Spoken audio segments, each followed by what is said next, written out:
The shit that we've been through is so hectic. We were literally these young guys that look completely different, being in a studio apartment, doing everything together. Our bank accounts were merged. Any money we could pull together would go to paying rent to survive. We've probably had the best relationship and the worst. Well, some of the things that has happened is like pretty fucking extreme, where people will go, "How are you still friends?"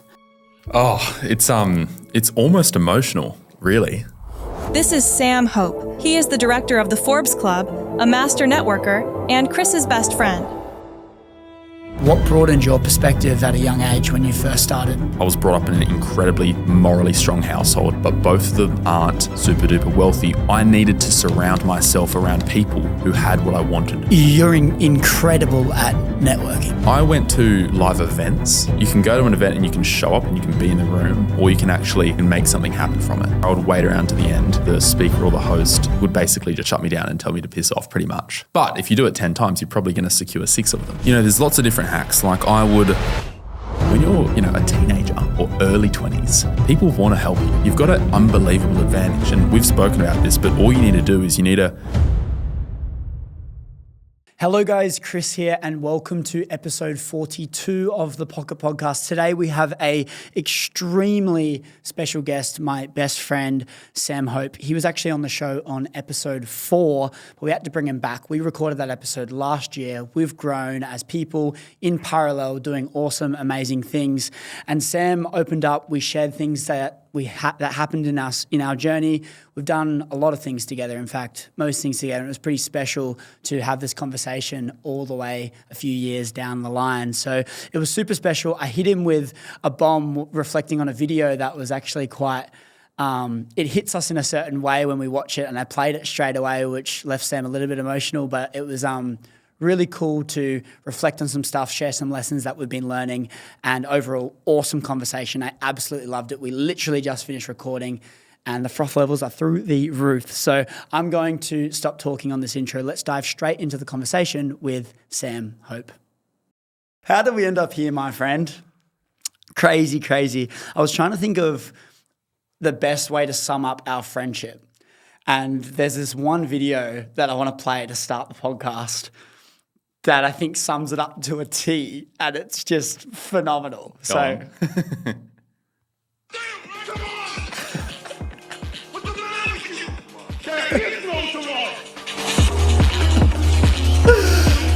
Dude, that one friend who forces you to level up. I just think like there's always, whenever we've gone through like some shit, like that video always gets sent. It just always gets sent. What's your thoughts? Oh, it's almost emotional, really. Like we've stacked so many years now and stacked so many different lives into our relationship. Like we've lived in different cities, different businesses. We've been totally different people. And I think once you've stacked so many years being different people through different phases, like think of the last 5 years, like it's the growth, the change. There's crazy. A book to be written on that, and there probably will be at some point, to be fair, but I think just looking at it going, we've evolved so much. There's so many different lives that we've lived together. And like I look at that video and it kind of takes me back to like the shit times, like so many challenges where we just are like you and I kind of like no one gets us but us. It's this weird thing where like if people think they understand us, like 100x that, and that's like how we understand each other. We can finish each other's sentences pretty much. Yes. When you're, in year 1, year 2, year 3, year 4, you take it for granted. But now that we've got that history, in hindsight, it's actually quite special, and not many people have that because usually people come in and out of your life. It's kind of unusual for them to stay there that close, and it's probably to do with how tight we were so early through COVID because there was no other option. That kind of threw us into the deep end a little bit, didn't it? Yeah. Well, like. The thing is, what's crazy about it is when we threw ourselves into the deep end, it was quite like if you go back to that time, which I bring up all the time because of how like nostalgic and just when you reflect on those times of being in a studio apartment, like doing everything together. Our bank accounts were merged. Bro, think about that. Our bank accounts were merged and any money we could pull together would go to paying rent and doing our cheap, stingy Audi shop, like to survive. I know. I'd follow you. You'd be leading the way in the Audi aisles, and I'd be following you with a calculator so that we could keep on budget. Yeah, and it was $150 collective for the week was our food budget, and we were growing men training like. And the thing is, what's so crazy about that is that was under 5 years ago. Under 5 years ago. 2020. Yeah. 2020, March 2020 was when I moved to Sydney. And so under 5 years ago, that was where we were at. And then the thing is as well is you look at like that as a level, but then you progress to, you know, the businesses we went into and then, you know, walking into those boardrooms and telling the investors we're hanging up the boots. And then you hit another rock bottom and you're like, fuck, I don't even know what to do. And then it's kind of like you take this next step and it just keeps going like, this might be my win and then we don't win. It's like we're nearly there. Like this one sounds like a winner. Nah, failed. And it's just this character building time and time again that I think is just forces bond. I truly believe that the quality of connection, we've spoken about this a lot, but the quality of connection with someone is the polarity between how high you've experienced and how low you've experienced. If you've experienced the lowest of lows and the highest of highs, and a lot of them, that kind of forces a bond to be closer. Because we've had our friend groups change so much, mine's particularly as well, has changed so much. We've gone through so many different friends, but we've always just been there. And we've gone through some fucking shit too, and we've brought it back. There's definitely been times where we've been hyper close and, you know, reasonably distant as well. Mm. There's one thing I want to digress a little bit and talk about a quote and a book that you love and Patrick Bet-David, and you talk about this all the time, but choose your enemies wisely. Why? Yeah, so I mean, what Paddy talks about is he talks about, you know, in business, you've got logic and emotion.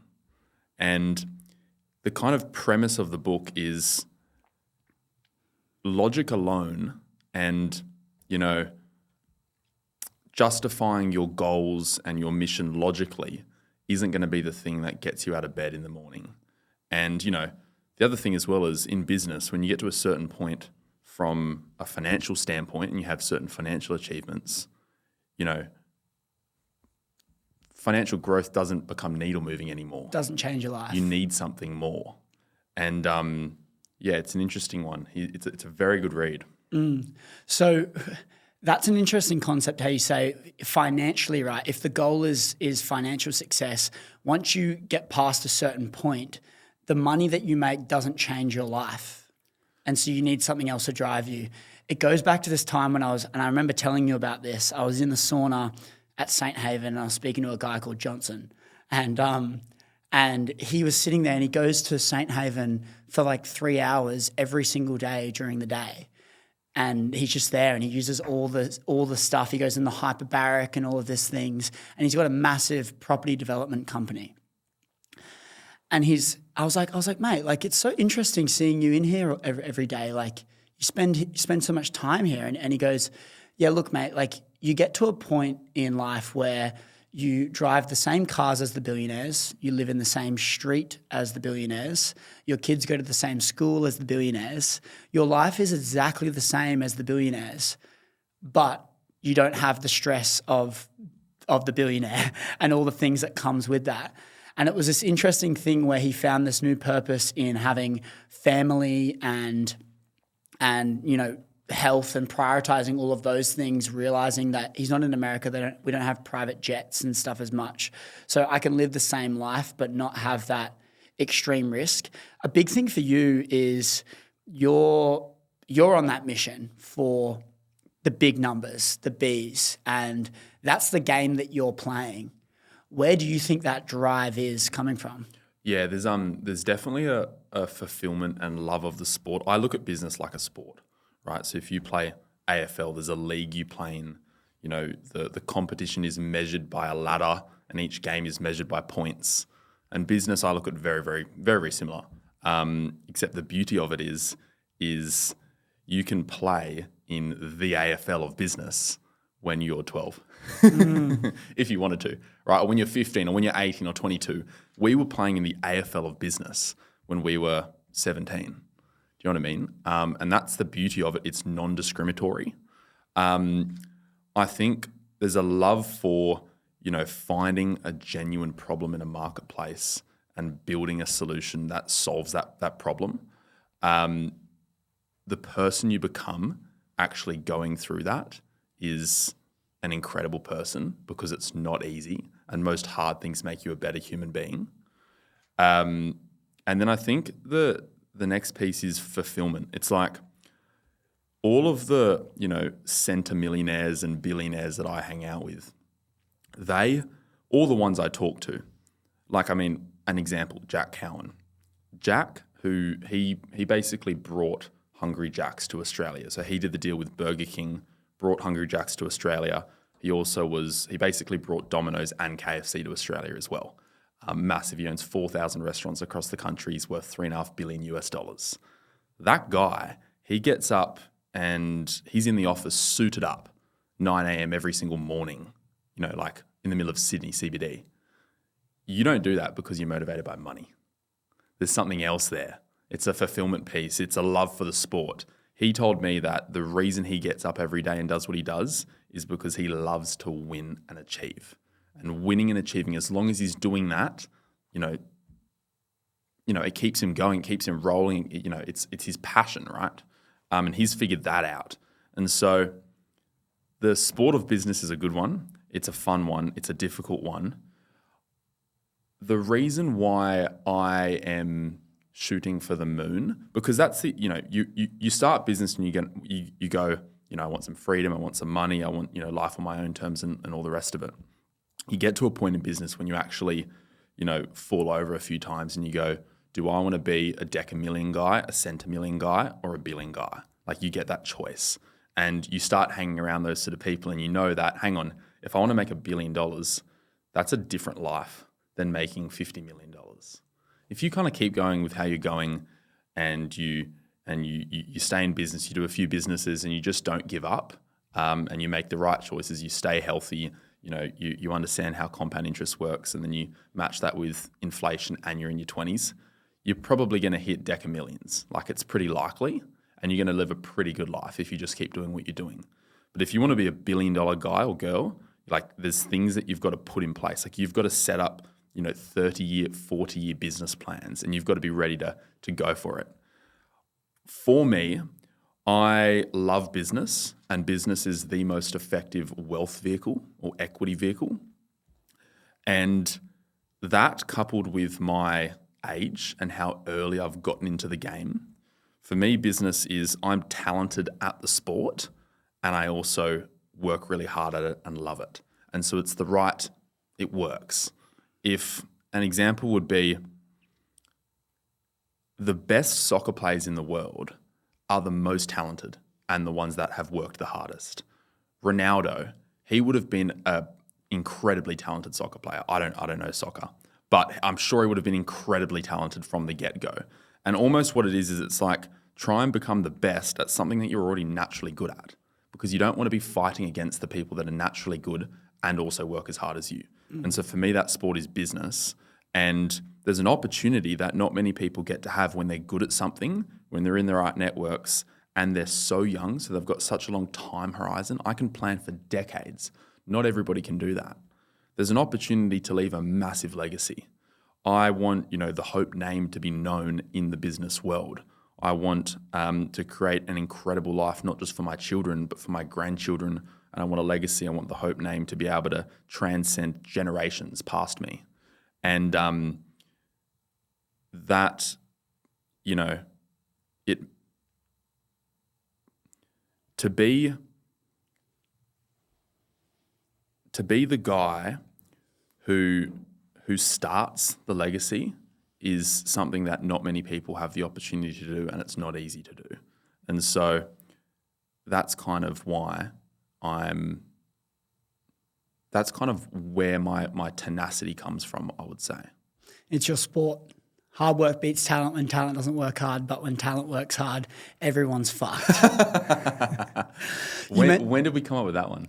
Yeah, well, it was a post. It was a post as well, reminding me of that. But you mentioning time horizons there. Talk to me about your relationship with time, because when we were 17, we wanted to be billionaires at 20 or whatever the numbers were.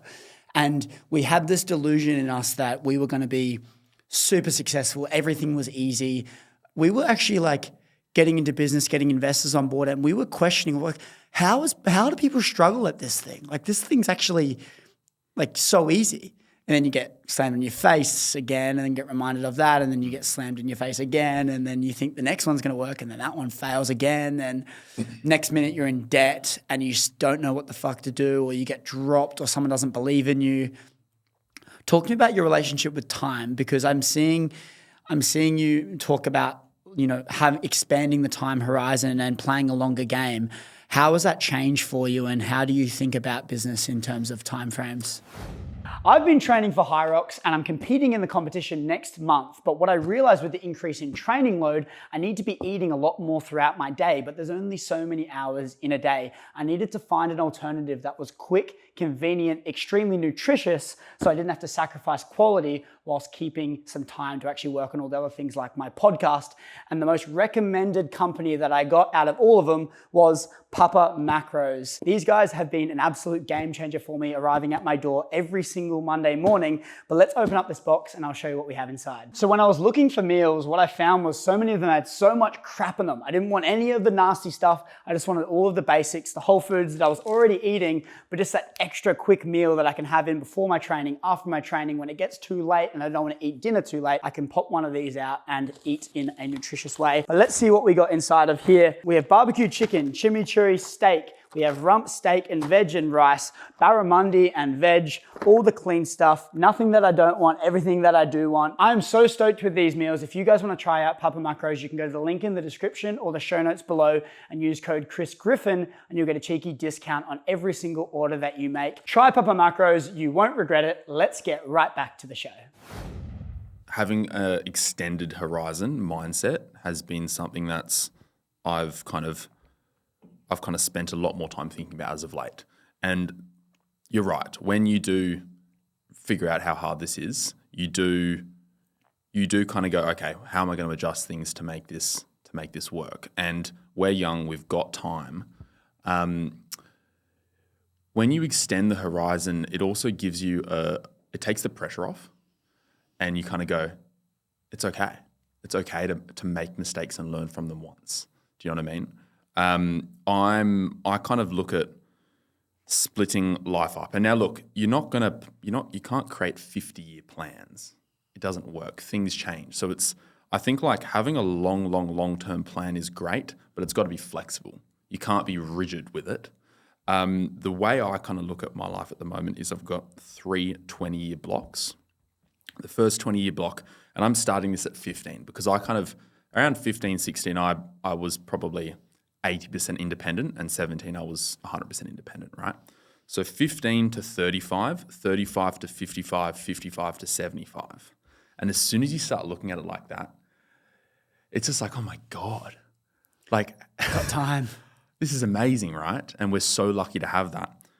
15 to 35 for me is kind of like startup business. Now, it's not to say you're running a startup per se, but it's like understanding how business works, how life works. You're going to have your first relationships. You might have your first children when you're in that phase. It's like figuring out how this whole thing works. That's life. And for me, business is a big part of that because that's my occupation.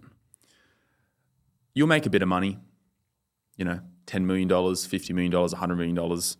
35 to 55 is really this where you're going to seriously see the hockey stick growth as far as wealth goes. And again, we're looking at this from a lens of business more so than a lens of holistic life. holistic life is a little bit different. But looking at the lens of business and wealth creation, the hockey sticks will really start to come in my opinion, 35 to 55. And that's where you're really going to see that growth. When you get to 55 and up, and you and I are healthy guys, the idea is to stay healthy. When I speak to Jack on the phone, he's 82 and he's sharp as. I interviewed a gentleman a few weeks ago, who's, probably worth $500 million, and he's 72 and he could go on a run with me. People think that life starts to shut at 70, but it doesn't, right? Only if you believe it to shut. Only if you believe it to shut. And, with modern medicines and the way things are going as well, we should be able to push straight through to our 90s. And so at about 55 to 75, I think that third phase is the opportunity to kind of start giving back. Now that can, be in multiple different formats. It can be in an education format for a new generation. It can be politically, representing your state, your nation on a global level. It could be from, a religious standpoint if you want to volunteer in your church, if that's your thing. So I kind of think 3 20-year runs, initial business, figure out how the whole game works, then really start to dial. And at that point, you're going to know exactly your industry sector and really get to experience the hockey stick wealth growth. And then the third is kind of giving back, family. You're probably looking at grandchildren at that point, and living.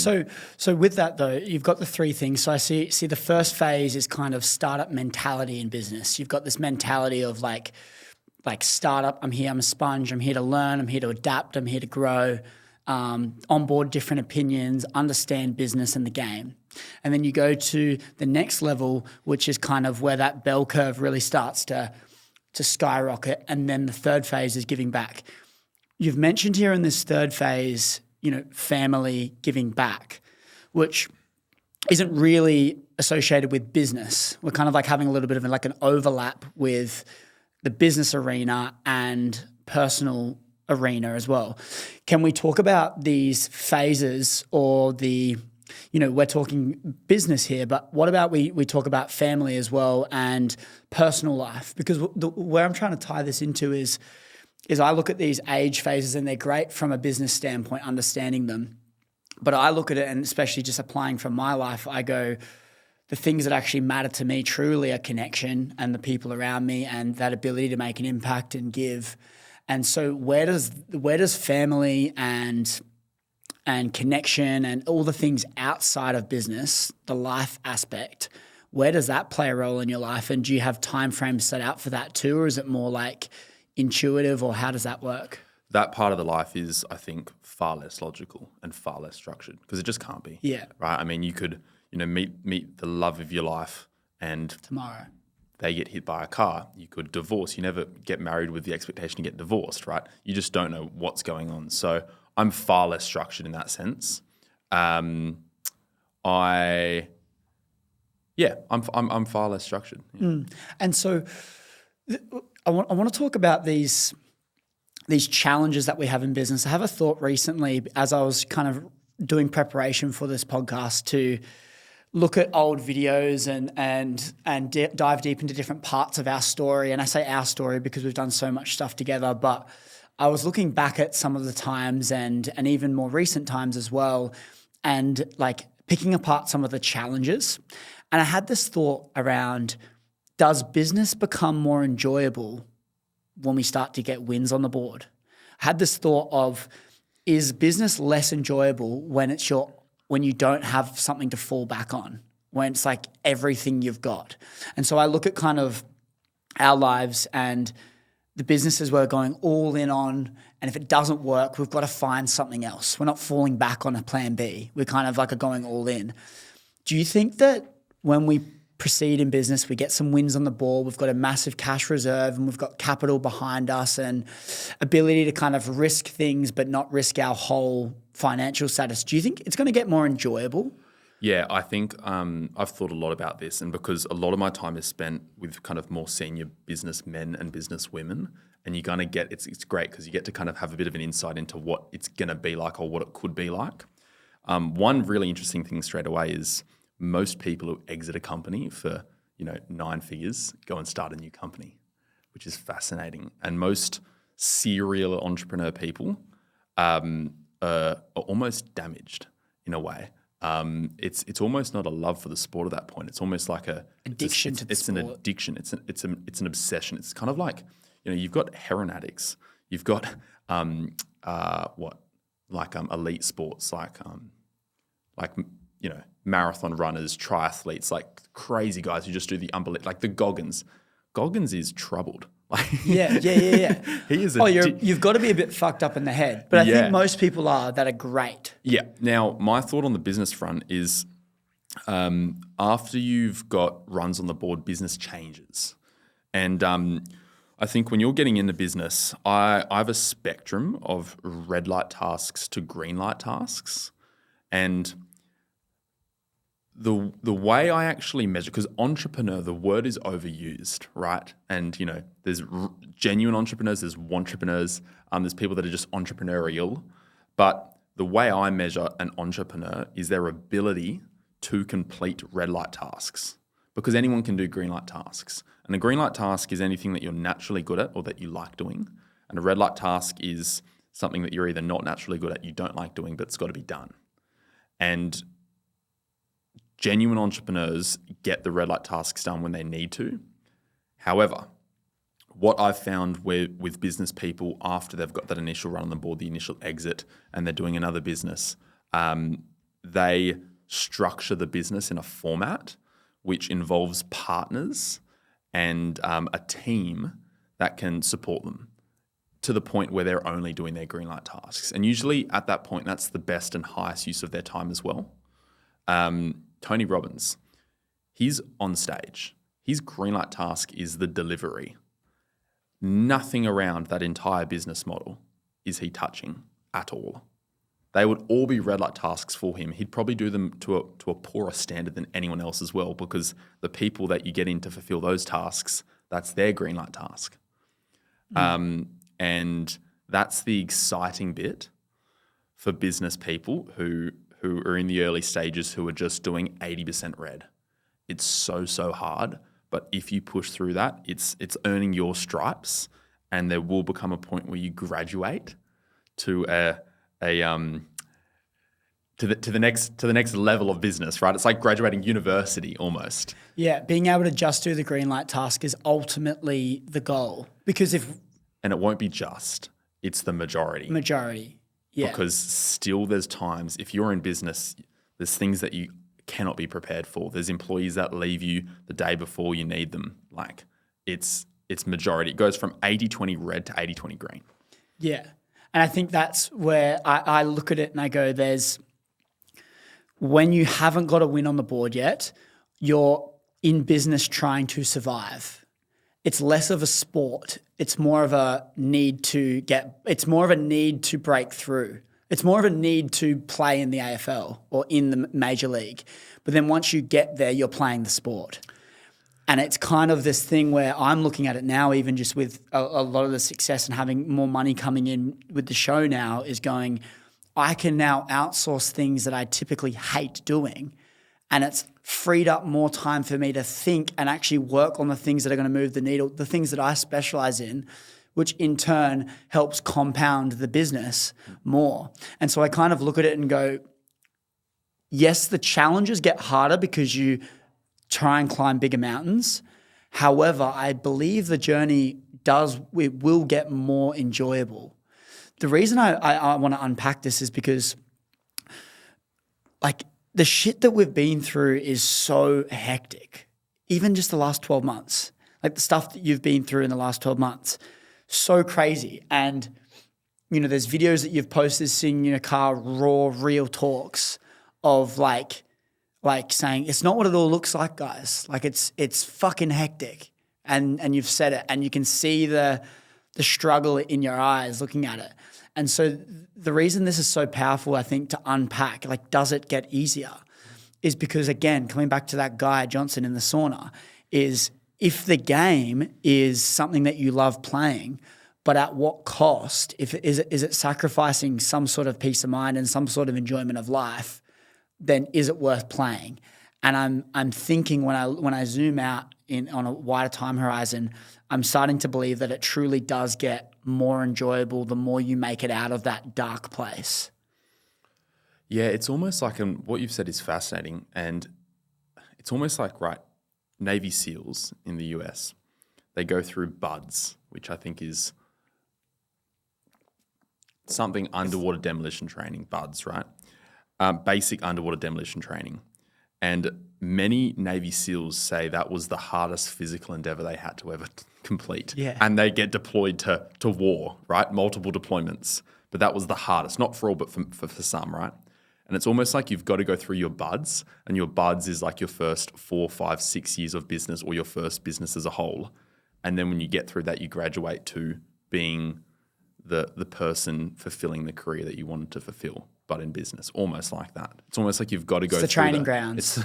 It's the training grounds. It's just like when you're training for something, you'll do extra weight than the competition to make sure that when you're in the competition, or you'll put weights on your ankles or whatever, so then when you're not wearing weights, you're quicker. It's sort of like that. In one of those videos, you were more so opening up about the challenges you were having with people, and being put on a platform brings all this attention. And you said, I've been a yes man my whole life. Talk to me about that.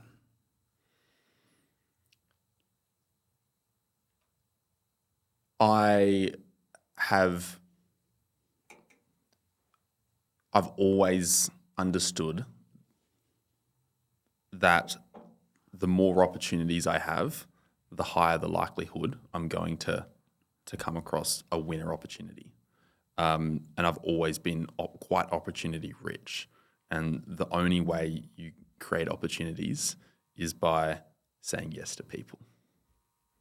And so but what you're referring to in this video is you have been a yes man, and it's been this amazing thing that's got you to where you are because you've always said yes, and you've lent in, and you've just kind of been a sponge in these environments. But then when you got put on a platform and you're building your AI business and everyone wants something from you, you can't keep up with all the opportunities. So you had to kind of debunk this old self and realize change. Yeah, and it was a difficult transition. What an analogy kind of to look at it is, when you've got capacity, you've got to kind of throw out your fishnet and say yes to people. And then when you catch the right fish, you can't keep throwing out. You just got to hang on to that fish and double down on that business. And then there'll be times where you have some capacity again where you can throw the net back out. And so I think you almost got to be able to transition between the two. But you're right, at a macro level, me as a human being, I was a sponge for so long, and launching Early Bird was the first time where I really, literally, one of the biggest lessons from launching Early Bird, that initial 6 months where it was like hyper vertical startup growth, was in the past I've had a certain amount of things that I've got to do, and I would time block them all in my calendar and get them all done. And I'd get them done, right? And, more would flow in, but I'd get them done and more would flow in, right? Just good to go. Whereas with Early Bird, there were things being added to the list at a greater rate than I was capable of actually ticking them off. And so what it forced me and my team to do was to actually prioritize them. Because if you don't prioritize them and you just do them willy-nilly, you're not going to do the ones that are the needle-moving tasks. It was a very, very fascinating phase, but there wasn't even enough time to complete the work in the business, let alone anything external. Even my training, I was training twice a week for 30 minutes each, max. And I think, identifying the periods and the seasons where you've got to do that, you've got to do that. You can't be the healthiest guy in the world or have the strongest relationships when you're on a hyper growth phase. But acknowledging that you have to have an endpoint when that's starting and beginning, and you can't do it for years. It was quite insane You couldn't speak to anyone else. You didn't train. You were up at 4 a.m. You were in the office at 5. You were there till 7, 8 p.m. and you did it you got takeout to the office. You were just there all day, 17-hour days. You weren't sleeping much. It was like quite a full-on thing. And the video that you mentioned, I've been a yes man my whole life. You were talking about how it's not what it looks like. You're saying, it's put in the limelight and everyone's, it looks so shiny. It looks so amazing. It looks so good. But then you were like, I have days where I look in the mirror and I hate myself. And it's like you look in your mirror and then you go and do a 17-hour day, go through a breakup, all the rest of the things. And it's like proper getting tested and people don't see it. What made you feel called to share a video like that so raw and so open? I don't think many people do it. It's a fine line because, you can't be too raw when you've got then a prospect or a client that you're delivering a solution for 1 hour later. And they're like, hey, man, I saw your Instagram. So you've actually got to be a bit commercially careful, which is a fine line depending on what industry you're in. It's a lot easier for you to be open because part of your brand is that. Whereas if you're in, business, especially as you grow into, enterprise business and larger, you've got to be a bit more political about it, which is unfortunate, but it's the reality. Sales, right? Yeah, right. But, I think some of the feedback that some of those videos got inspired me to do a little bit more of it. Not many people do it. And I think, you and I and anyone who is doing what we're doing at our age have the opportunity to provide resonance for other young guys doing it and young girls doing it. Because, sometimes it is hard to resonate with somebody who's doing what you're doing if they're 20 or 30 years older than you, with totally different life context. People love to see it. I think when you're truly just hustling like you were, people could see that. Like they could see you working, you were posting your receipts, but they could see you working, but then being able to see that again, that extremity of work, but then also opening up and saying it's pretty fucked, guys. It's pretty hard. Yeah, and I think coming back to you mentioned the PBD book, Logic and Emotion, and then I was talking about the sport of business in terms of loving to create a solution based on a problem. You've kind of got both, because all the best guys love the game, but also have a stronger reason why. As simple as this, right? One of the reasons I was always that stereotypical guy. I was the guy who, my dad would back up his ute up the driveway and I would go and pick oranges and lemons and literally sell them in bags for 50 cents a bag. I was that guy from the get-go. So, because again, another fascinating conversation is born or bred. That's a whole fascinating convo, right? And I'm not decided. It's a bit of both. But I was always that guy. But one thing that I became quite acutely aware of, quite young, probably around 14, was most people in our society, when they make choices, there's certain reasons and subconscious things that go on in their head that influences why they make a choice. And what I realized was the primary thing that influences people's decision-making is money. It's the primary thing. You're looking at prices all day long and you're measuring price to value ratio. You're always measuring that. And usually the reason why people do things or don't do things is because of their wealth position. And I thought, what would it be like to imagine a world where you're making decisions and choices based on the premise of the choice, not on the premise of whether you can afford it or not? What would that world look like? And it's never going to be for everyone. An economy can't function like that. But what would that look like for me? What would it look like if I chose to live here, travel there, have this or have that based on what me and my family desired? And I'm like, some people have achieved that. we do live in a free capitalist society. It can be achieved by everyone. There is an equal opportunity here. And then, again, my logical brain steps in and goes, okay, I wasn't around the people that had that. My parents, I think that quite often you find children either have parents that teach them strong morals or strong financial literacy, and often it's one of the two. I was brought up in an incredibly morally strong household. My mum and my dad separate, two different households, incredible parents. But both of them aren't super duper wealthy or in business. They're employed, and that's their life. I needed to surround myself around people who had what I wanted. And I needed to do it fast and get access to them. And that's where kind of becoming the sponge comes into play. That's where you start to learn how to network by just trying things out. That's where your personality develops in a way where you can get your foot in the door, but then also keep your foot in the door. And you know this, but so many of the strongest business relationships I have now, I planted the seed literally like when I was 16, 17, younger even, some of them 15.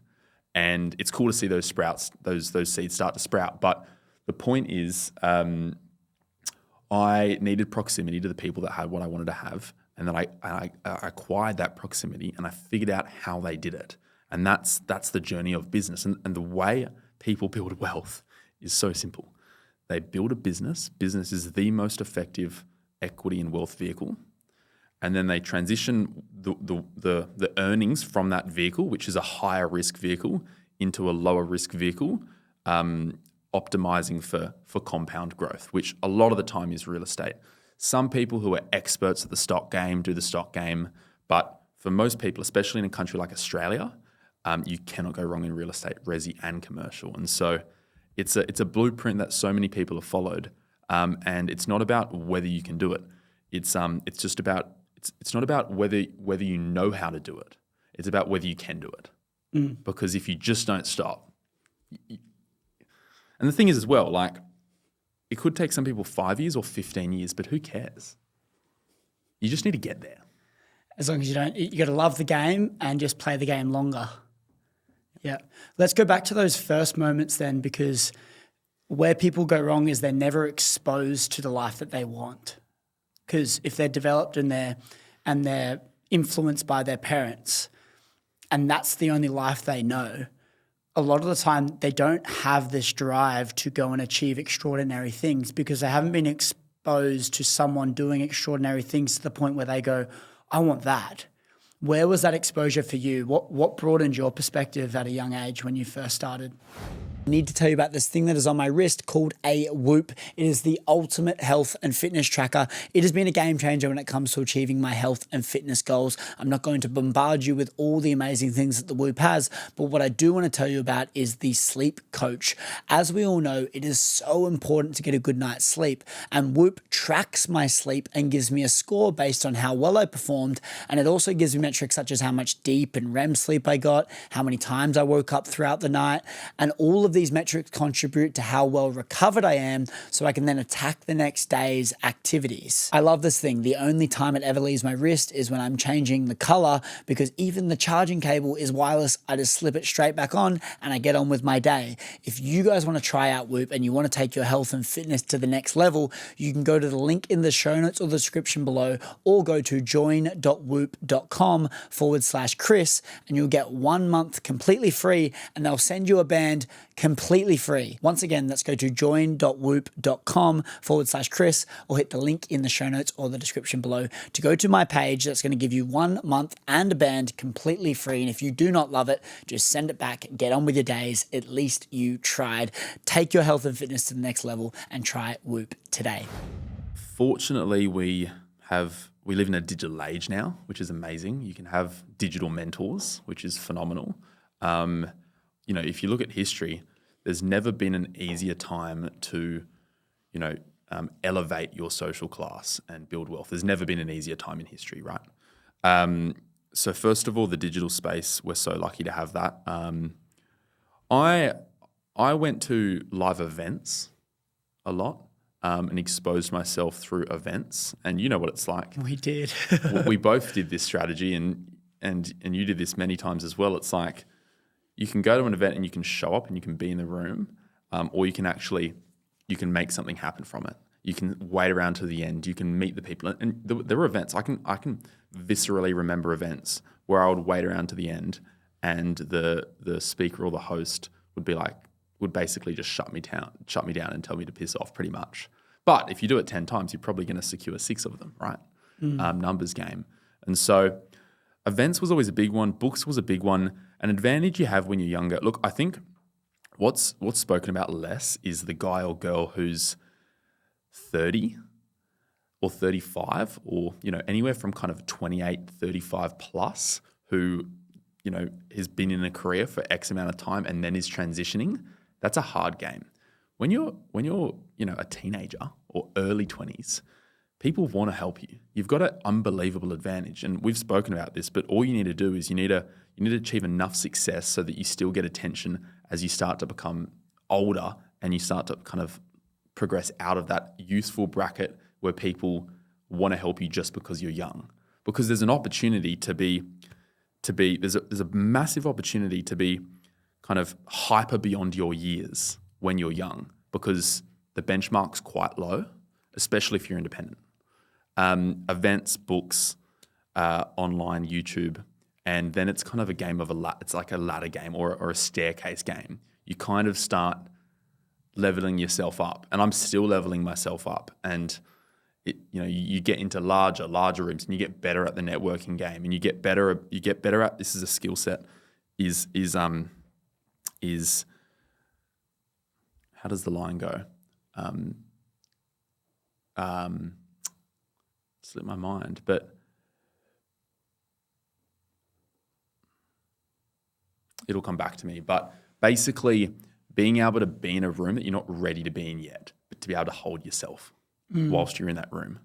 Yeah. So it's that thing around getting in the room's the easiest part. Staying in the room is the hard part. How do you stay in the room, stay at the table? Let's talk about this networking game. There's probably Sam's eyes light up. Yeah, this is my game. This is my game. There's probably not a better networker in the whole world that I know of other than you. I mean, James DeMullen, who I interviewed a few weeks ago, he's pretty up there too, meeting with the big guys.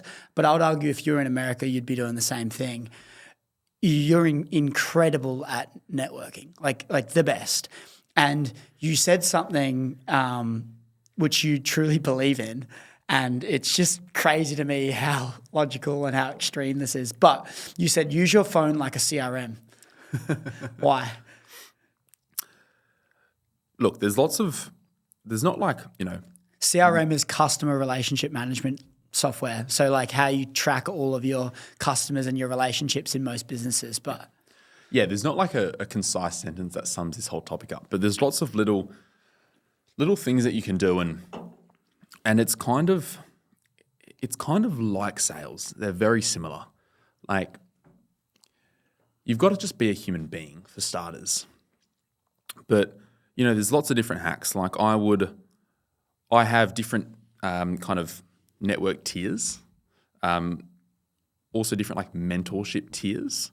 And so if I've got a discussion point that I want to bring up or an opportunity, I choose what tier the opportunity's for.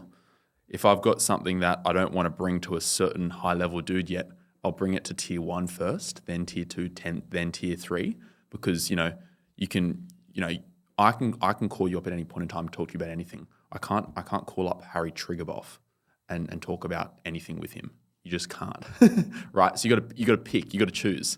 A few interesting hacks. Like I use my contacts, my favorites on my contacts on my phone. And just basically, I don't favorite my mum and my dad and you. I favorite all the people that I'm kind of in the early phases of building a relationship with, or medium phases that I want to spend more time getting to know. And whenever I'm in the car, I just scroll down that list and figure out someone who I haven't spoken with for a while and give them a call, if I've got that relationship with them. There's lots of other things like, we learned very young to do what's called value-added follow-ups in sales. And it's the same thing. It's like if you read an interesting article on Forbes Australia or on the AFR, and it's an interesting topical article, it's like copy the article, and instead of posting on your Instagram story, pick out 6 people in your network that you think would find it interesting and say, hey, Chris, like, check this article out. I thought you'd find it interesting. And just do that. And you can set reminders, and if you can be in touch with your whole network, at least once every 14 days, just like it's a sales pipeline. The only difference is you don't have a transaction at the end that you're working towards. Fundamentally, you can have as many kind of commercial strategies as you want, but just being a human being, I think is big, and remembering the conversations that you have. And if that, if I'm in a network room, I've got my phone out the whole time. Like if I meet you, hey Chris, or hey mate, it's Sam. What's your name, Chris? I'm writing that down so that I can come back and know the name. Like I'm not relying on my mind to remember it all. I might even, if there's a tiny, minute piece of our conversation that we've had, I might even write that down so that when I send you a message tomorrow and say, hey, it was great to meet you, Chris, I can kind of loop that in. It's kind of being purple cow. Show that you listened. Ultimately, it's a game of meeting people and planting these seeds with no expectation of getting anything in return, but knowing that they will come in handy if you build the relationship. So it's kind of playing this long game, not knowing when you're ever going to need this person, but ultimately a lot of the times they come in handy later down the line. And you seem to do it really well, where you just go, I don't know when I'm going to need old Joe that has 20 different cafes in Brisbane, but I'm just going to keep following up with him and build this relationship. And then next minute you have this partnership with a coffee bean company. This is all made up, but a partnership with a coffee bean company, and they offer you this awesome deal to get them ranged in Brisbane. You go, oh yeah, I got the perfect guy. And you've been building this relationship for the last 18 months. And I just go, it's so fascinating because I am horrible at it, where I just kind of like don't really follow up as much, whereas you are just on the pulse all the time. I would argue that networking is more of your sport than business is. Well, there's a massive overlap, right? It's a vehicle to help business get easier, though, ultimately. Massive vehicle, Yeah. right? I believe in 2 bank accounts. You have a money bank account and a contacts bank account. And a lot of the time, certain contacts in your contacts bank account, if you're growing it, can be worth millions of dollars. Like a really simple example is like if you know the right person in the right council, and you've got a project, a real estate project that you're working through, and you need to get it, the DA pushed through faster. And if, let's just say you know that contact really well, and you can work with them and they can push through your DA 6 months faster, depending on the fees of that deal, that could be worth $1 million, right? You've just saved $1 million because you knew someone, you built a relationship with them over the last 3 years, and you might have helped them out, and you might have given, and then this one question that you have, they're happy to do it, and that's $1 million. It's like sometimes that's you can generate contacts wealth as well as generate monetary wealth. Yeah, a common question that I get asked from people that know that we've got investors and raised money before, they go, how do you get investors? And all the time the investors are from networks that you've built. It's not like, oh, you just put out to the world, I need investors. It's going, no, I've got all these people that have planted seeds, and it just happens to be that all these people have money. And then when you've got a good idea, like there's money everywhere waiting for good people and good ideas. If you're a good person, you've got conviction in your message and the vision, and you've got a great idea, there's plenty of money to be found. It's up to you, though, to have built those relationships so that they can deem you as a good person, because most of the time, if they just meet you for the first time, it's going to take some work to gain that trust. Yeah, I mean, if you can have a track record where you've built strong rapport and they've seen the way you've conducted your life. Like, I mean, this is why I'm such an advocate for building a personal brand online. Particularly, Instagram is probably one of the most effective platforms for this.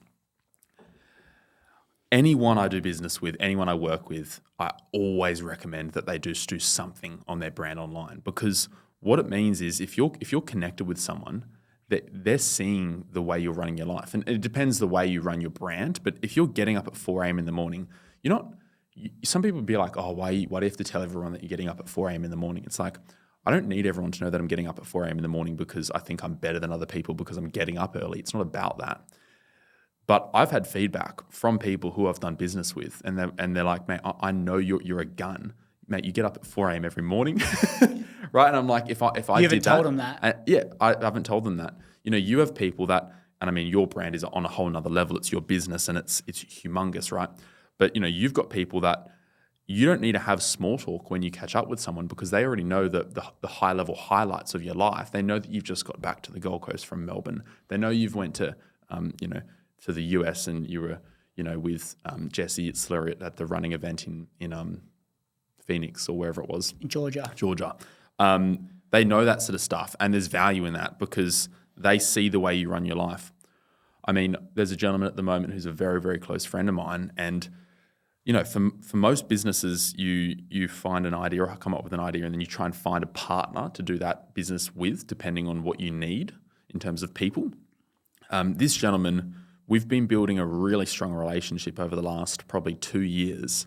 And you could look into the psychology behind that on why we're building the relationship. We have, similar interests in life and we're just mates. However, we both have we both know we're going into business together at some point. We don't know what the right vehicle for him and I to do business together is right now, but we know we just connect and we click in so many ways and we complement each other so phenomenally. And so we're building that relationship slowly, but I guarantee you when we go into business together, we're good to go. You're not going to have a business breakdown 6 months in because I've been working, in parallel with him. I consult with him on some of his businesses. He consults with me on some of my businesses, and we work together already. We just aren't financially, married yet. And so that's a great example. A brand it's like, I mean, you can probably talk to it more than I can about think how many. I mean, this is everything, but what opportunities that you've received would you not have if you didn't have a brand? I mean, we wouldn't be here. No, we wouldn't be here. You wouldn't be able to. No, definitely. And I think this is a common thing that people know, though. One other thing, though, to add to this, because again, bringing it back, you've got 350,000 followers on Instagram. The average Joe doesn't. Opportunities come to you with your brand now that you've built it. But when your brand was smaller, and my brand now, that's like 2,500 followers, right? Opportunities still come with that. And so you don't need to have hundreds of thousands of followers for it to be, worth your time investing in your personal brand. You know what it is though, is I think removing expectation for opportunities to be coming in your door. Because I think if you don't have an expectation that things are coming to the door, you're more willing to do outbound as well. You're more willing to outbound and put yourself in a position to receive opportunities. Because for me, and you know this, right, is everything's inbound now. Everything's inbound. All the business opportunities, all the brands, all the podcast guests, all the women, everything's inbound. And that's just the reality that I've been able to get to. But it's not always been the case. And I think having this expectation that you should be receiving stuff is setting yourself up for disappointment as well. I think just removing expectation in whatever field you're in is super, super powerful. I think what I want to talk about is this concept, and I kind of want to introduce this little part of the show where I think we should do a speed round of quotes and things that you've said online, different things that you've resonated with and posted about online from other people. But one of the things was in relation to people quitting and, failing, I guess you could say, or not failing, quitting more so. And the quote that you wrote was, "Your price of winning is higher than your price of not winning." What does that mean? Yeah, it's big. That would be why most people fail.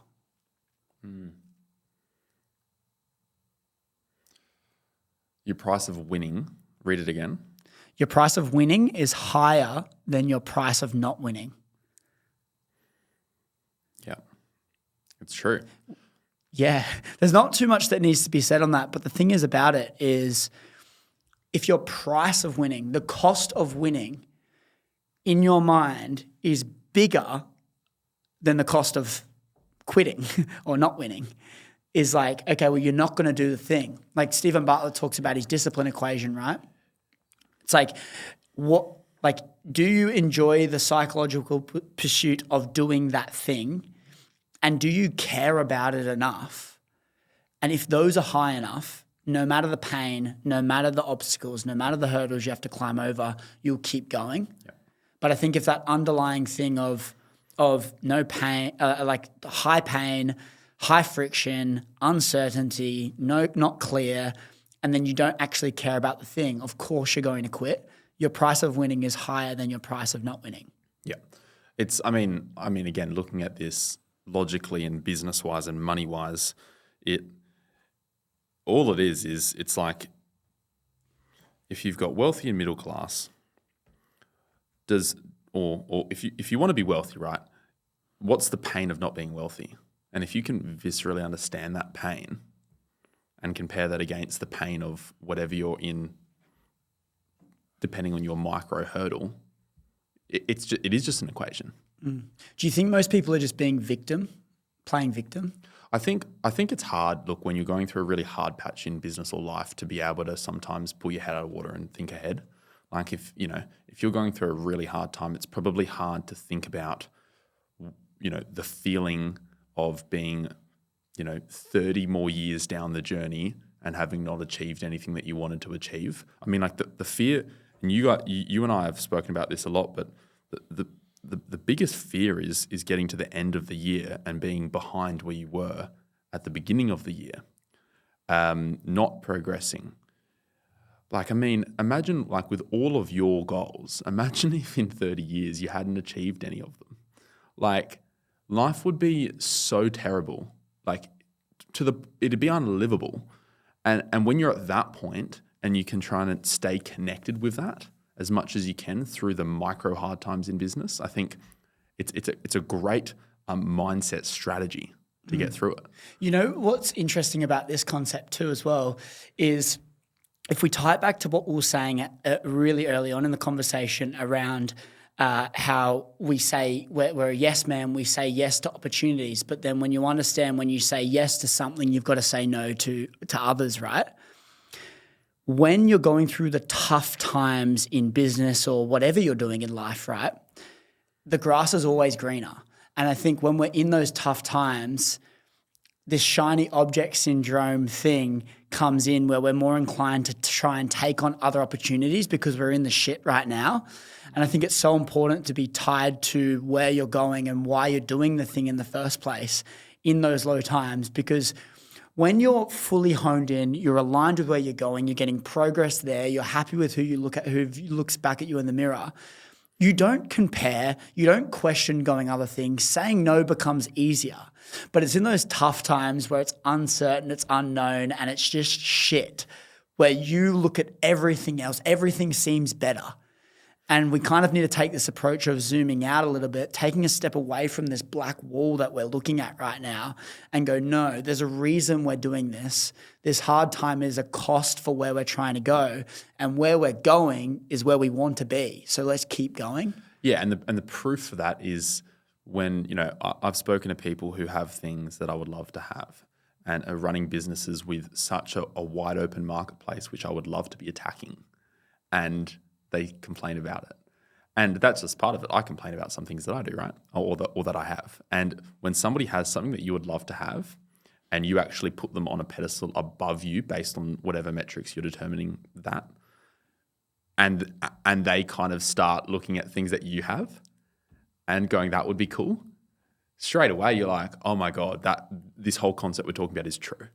Very, very true. Because that's all it is. You know what we also do though as well is we only see the good in other people's things or in our past things. And I think this is why we get back into relationships after breakups, right? Is because we break up. Fundamentally, there was problems with the relationship, but there was also a whole lot of good. We recognize that. We love them. And there's a lot of love there, right? But we leave, we get lonely as fuck, and then we look back at that and reminisce on all the amazing times and forget about the bad. And then we go, oh, I love them. I think we're supposed to be back. Like, I'm so sorry. I love you. And they get back together and the same underlying problems are there. But it's the same with when we're looking at other people and we're comparing. We're going, oh shit, look how good their life is. They've got this open marketplace or whatever you're referring to before. Or you've got it's easy for you to say you got 250,000 followers and, you know, 1 million followers on all these platforms and people are looking at you and you can get it. Everything's easier for you. And you go, well, no, you're looking at all of the highlights. I can't go on a walk to the beach without switching off. Think about that cost, right? And I think we look at other people and we compare, but we only compare the good. We don't compare the bad things that they're going through in their life. And that's one of the downsides of social media. Yeah. Because it definitely amplifies that massively. And that leads to the next thing. There is no problem with you. You aren't fundamentally different or broken. We will get back to the episode in just 1 minute, but I need to thank our sponsors of the podcast, Switch Nutrition. More specifically, I want to talk about these 3 products that are in my hand right now and foundational health. There is so many different supplements online, different people telling you all these different things to do, but I love to strip it right back to the foundations and what are the things we need to be doing every single day to take care of that foundational health. I take these 3 products every single day without fail. Hydrate in the morning to keep me hydrated and energized for the day. The adrenal just before bed so I can sleep like a baby. And then the collagen I have in my yogurt bowls every single day. It's good to hit that protein goal, but then also your hair, skin, joints, nails. It's a game changer. So if you want to try any of these products, you can go to the link in the description or the show notes below, and that is my collections page where you can find all the products that I love and take every single day. Alternatively, you can go to switchnutrition.com.au and use the code Chris Griffin and you'll get 20% off your entire order. Once again, hit the link in the show notes or the description below or go to switchnutrition.com.au to get 20% off your entire order if you use code Chris Griffin. I'm going to shut up. Let's get back to the episode. Do you think there's a level of ownership that needs to be taken with people understanding that there's actually no problems with you, even if there is? I mean, like in the context of people using innate problems with themselves as excuses to not do something. Yeah. I mean, totally. And all you've got to look at is people who have had less and have been through worse have done better.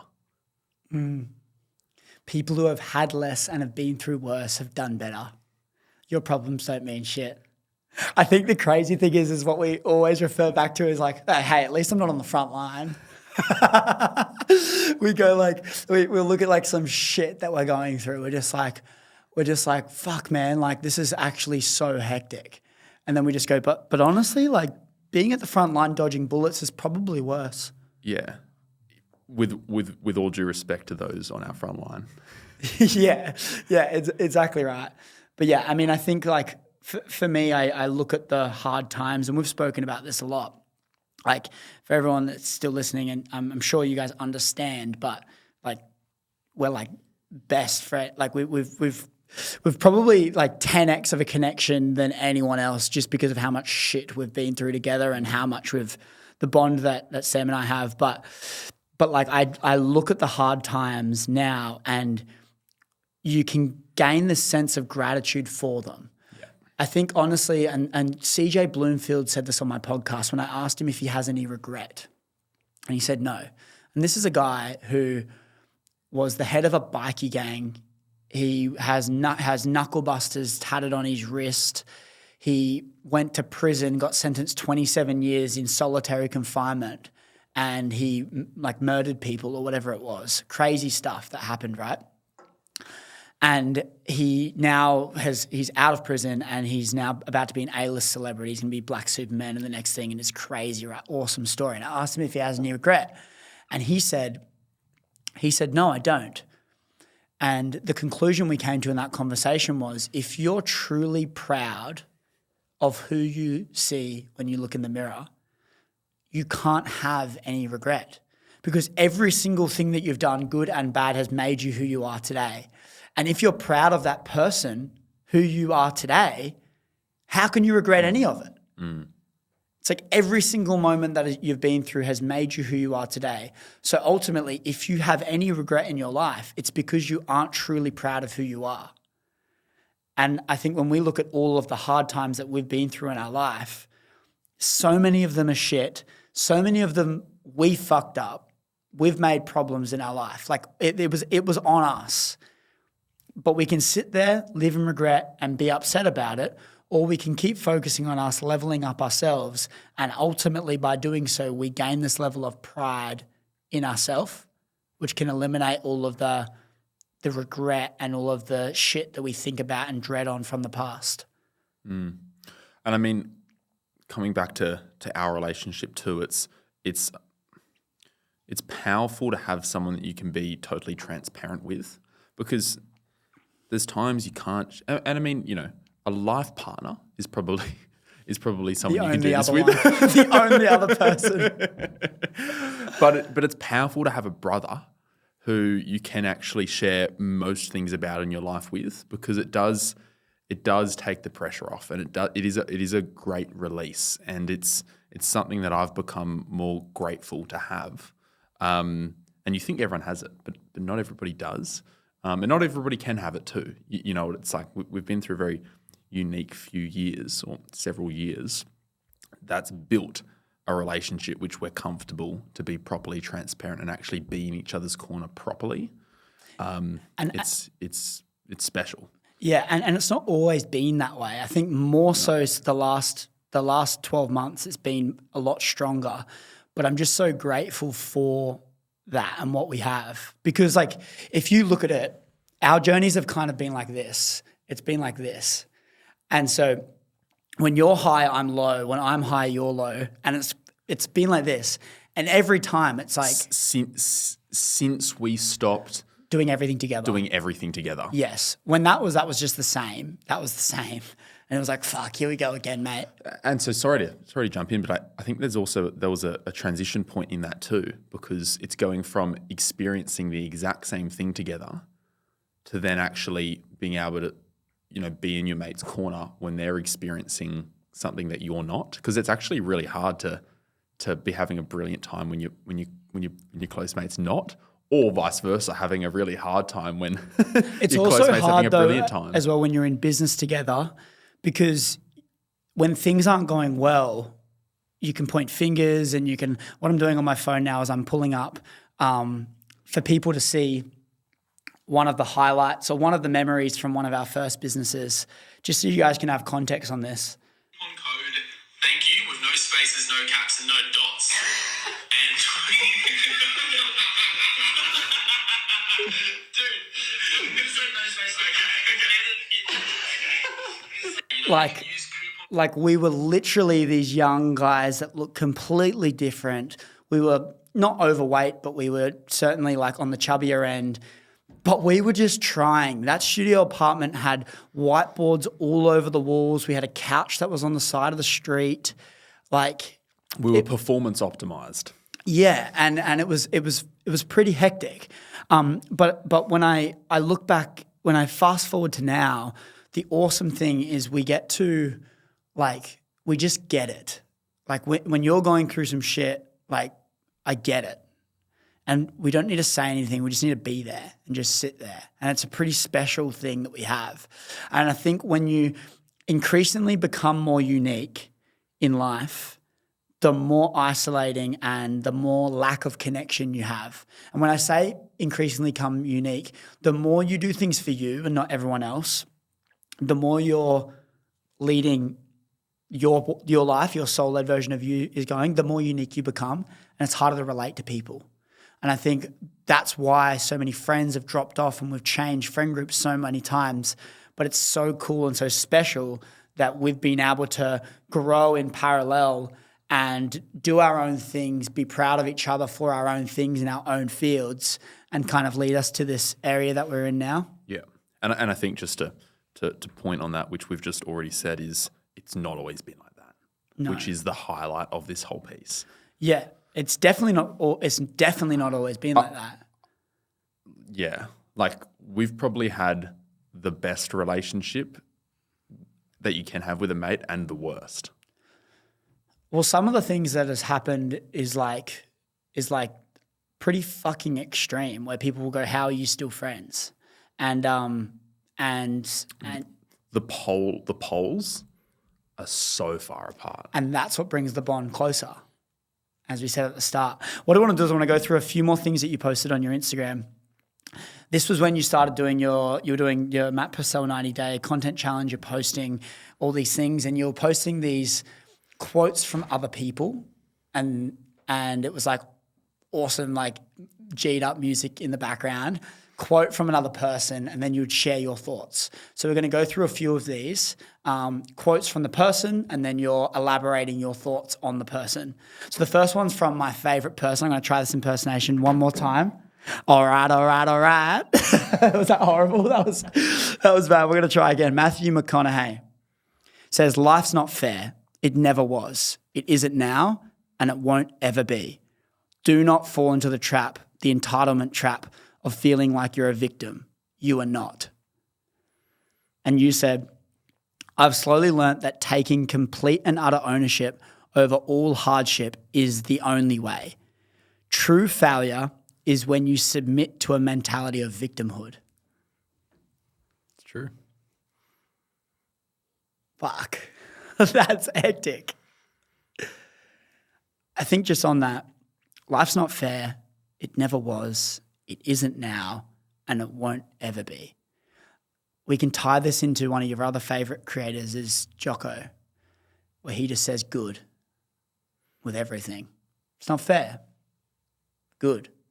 What are your thoughts on that, and how has that helped you in your life? Yeah, I think there's so much in life that you can just look at logical and emotional. And sometimes you want to use emotion, but sometimes you don't want to let emotion use you. And I think this is one of them. You can feel a certain way, but at the end of the day, progress doesn't really care about how you feel. And you've just got to look at what you can control. And you can't control, the color of your skin. You can't control your gender. You can control, it doesn't matter what you can control. You can't control the past.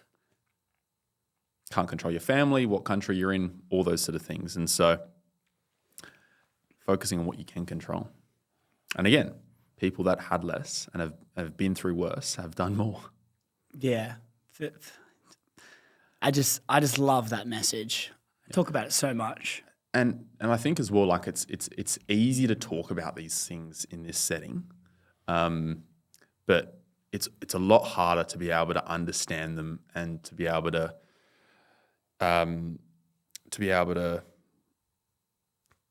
have them help you when you're actually when your head is underwater. And you can almost we've got a couple of reels that we actually keep in almost like a library, so to speak, about different things. And when we go through feelings, you know one of them already. We send each other the specific reel to catch us out of it, like the 1 and 2. And you can almost build up a bit of a library of these sort of quotes and sort of reels. And it does help when there's some fancy music that does induce a positive emotion behind. But you can almost build up a bit of a library and then have them available to you so you can tap into them when you need them, because it's easy to talk about these sort of things when everything's going fine. But I think that's quite a good practical strategy, which we do a little bit. You've been referring a fair bit in this conversation actually about when we're talking about different lessons, you're always referring back to easier said than done when you're in the lows. Are you just being reminded as I'm talking about these things, are you being reminded of how hard it was in the lows to actually see or onboard these messages that are supposed to be supportive? Like why do you keep referring back to it's easy to talk about it now, but not in those lows? Oh, I mean, it's so hard when you're in it. I also think that, one thing that we've done that served us is we've been able to take action quite quickly. Like if there's a business that's not working, we've been able to go, okay, we're on the wrong train here. We've got to shut this thing down and get off the train. If we're in the wrong city, we've been able to quickly go, you know what? I'm moving cities in a week. I left school literally a week after I realised that the only purpose of year 12 was to do my OP to get me into uni, which I didn't want to do. So within a week, I'd left school and moved out of the state. You know what I mean? And so it's having the ability to actually help yourself and take action and, jump off the cliff, so to speak, I think served us massively. And so there's probably certain people that in a time of hardship can consume this sort of information easier than others. You know, I think you and I are able to sit down in a time of hardship and think about it logically and go, no, I'm putting the emotions aside. Let's look at the logic here. Okay, I'm going to process this. I'm going to call 3 or 4 different people who I know are in my corner, and I'm going to talk it through with them. And, you know, there's strategies and processes in place now to get to strategically work out of a dip like that. And you and I, we're able to help ourselves. It's just something that we're able to do. I just can't help but think that a lot of other people aren't as good at doing that.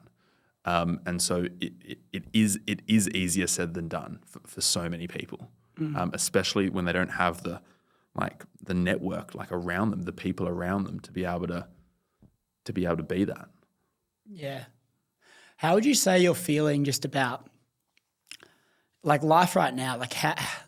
What's kind of going through your mind? How are you feeling overall? Because I think there's, again, coming back to this thing, what people see and then how you actually feel is 2 completely different things. And there's a lot of excitement going on with the things that you're doing, but then there's also a lot of challenge. Overall, how have you been feeling? What I'm struggling with a little bit at the moment is integrating into a state of sustainability. So, you know, I think what's happened, you know, the last 5 years really of business and adulthood is there's been a business idea, and then you throw yourself in it and it's all consuming and you shut down everything else. And then it stops and you do a different idea, and then you move to a different state and you're all consuming into the people there and not anyone else. And it's very in or out. And I mean, the startup phase of our business, Early Bird, when it was hyper growth, was also that. It was all in. A little bit different now. But then looking at, okay, well, if I'm playing on a 20-year horizon with this business game, I can't be that all in sustainably. It's not going to work. When you're looking at finding a life partner that you want to build, co-build your life with and have a family with, there's a different sustainability that you've got to build into life. And so kind of for me, it's that transition about having only that one channel of focus and care and actually looking at life a little bit more holistically, which is not easy to do. And there's, again, going to be weeks where you're doing one thing and nothing else. But kind of looking at, you know, where do you want to set yourself up and, you know, having a bit more of a horizon. It's been a bit of a transition. But yeah. It's just one of those things where it's just you know where you want to get to, but ultimately you're trying to reduce the transition phase of things in life as well. You might do something just to get by in a particular area of your life while you try and achieve this big thing. But then it might end up taking more than what you expected it to be. And then ultimately it's this realignment of sorts that needs to happen. And then you get all these opportunities and it's exciting. And then you realize, oh shit, I've fallen behind on this. I need to go all in. And I guess kind of when you look at the greats, they are able to align their focus a bit more. And it can be a challenge at times just for some people, just to be able to align. It's hard when you just again, it's just phase of life as well. It's just all the things we want to do and we want to do it now. It's kind of the more we progress in our business journey, the more patience we can get. You know, if we look back at the start, we're very impatient. We just want it now.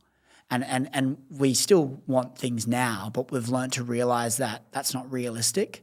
So we've removed those expectations of wanting things now. Yeah, and I think you just get more context. We will be where we want to be in 15 years. It just matters. It just depends whether we'll be there in 12 or 5. Do you know what I mean? But in 15, that we'll be there. Do you know what I mean? Yeah. And so you kind of, again, it's something that we're very lucky to have, which is time. Very, very lucky. Expand the time horizons. I think just what's a cool reminder about the hard times and a quote from Arnold. From Arnold Schwarzenegger, he said, "Strength does not come from winning. Your struggles develop your strengths. When you go through hardships and decide not to surrender, that is strength." It's pretty cool. And what you said off the back of that was, according to Arnold, you either win or you get stronger. That sounds like a no-lose to me. Ignore those naysayers and go get it. I used to have a quote from Arnold on my wall for years as I grew up, which was ignore the naysayers. It's an important one. And I mean, look, to be honest, and this is probably a good moment to mention this, but well done on everything you've achieved with the podcast, brother. Like, I mean, the growth that you've had in what I think this is maybe episode 42 is unbelievable. And you're going to massive heights. It's a very, very exciting time. And, you know, you've had many, many naysayers. It's not easy to be in an industry which you are the product, and the whole premise of it is that you're being public about everything. It's not easy at all. And yeah, well done, bro. It's interesting, and it's so cool that you've got the comparison because you've seen it all and you've witnessed the naysayers because we have the same friends. And that's what's great about it. It's just like you have to have this level of delusion about you to have 300 followers and think that you're going to be this massive sensation. Of course, no one's going to believe in you. I don't expect them to. Some support would be great. But fuck me, mate, when you're looking from the outside in, you can't think what I'm thinking. I've got this level of delusion that it's going to work. And when you look at a common denominator in all the people that have achieved greatness in their life, they have this level of delusion in themselves, I think. They need to have this belief that no one else can believe in. No one really gets it. Not even you. Think about like when I started the show, you were talking me out of it. Like you were like... There were commercial reasons. Yeah, well, I was broke. I was negative in debt. And I'm like, yeah, let's go pay for studios and figure it out, right? And like, it's delusion. It's crazy. It's high risk tolerance. It actually doesn't make any sense. But you're crazy until you make it, and then you're a genius. And I think honestly, like those moments onboarded the most copious amounts of stress for me ever. But you know what's awesome about that, and this is a great lesson for all the shit in our life, is like the more stress that I've been through means that I can deal with stress easier. It's all relative. The more lows we put ourselves in, the easier the lows become. And we know this because we keep climbing bigger mountains, but the pain doesn't get extremely worse. The problems get bigger, but we're dealing with them the same way. And the only reason for that is because of all the shit that we've been through. And I look at those times of change and transformation, and dude, like you've done the same shit. Like you've done so much stuff where you're just risking everything, and it comes down to this level of confidence and this delusion in yourself. And even just like sitting on this chat now, just like the amount of times we hang out and we just reflect on all the shit that we've been through is such a special thing that I don't think a lot of people have. And so massive gratitude just for you and to have you in my life, because like it's pretty fucking special, and I'm very, very grateful. Likewise, bro. It is very, very special. Yeah. Thank you for coming on the show, my man. Thanks, mate. I appreciate you. And if you guys have made it to the end, I'm going to leave all of Sam's details in the description or the show notes below. We did not talk about the special project that you are releasing. Do you want to give them a little 2 seconds on what you're doing? I think we'll save it. We'll save it? Okay. Stay tuned. Follow Sam on Instagram. You'll see all of his details in the description and the show notes below, so you can go check him out and keep up to date with all the exciting things. Sam works with Forbes Australia and does some amazing things as well. So he's also my best friend. So if you're not already following him, go fucking give him a follow. If you like me, you'll like him. I'm going to sign out for this week. Please leave us a 5-star review on Spotify and Apple. It helps the show grow, and it helps us keep getting amazing guests just like my brother Sam back on the show, so we can all keep on growing together. I'm going to sign out for this week, but I'll see you next week.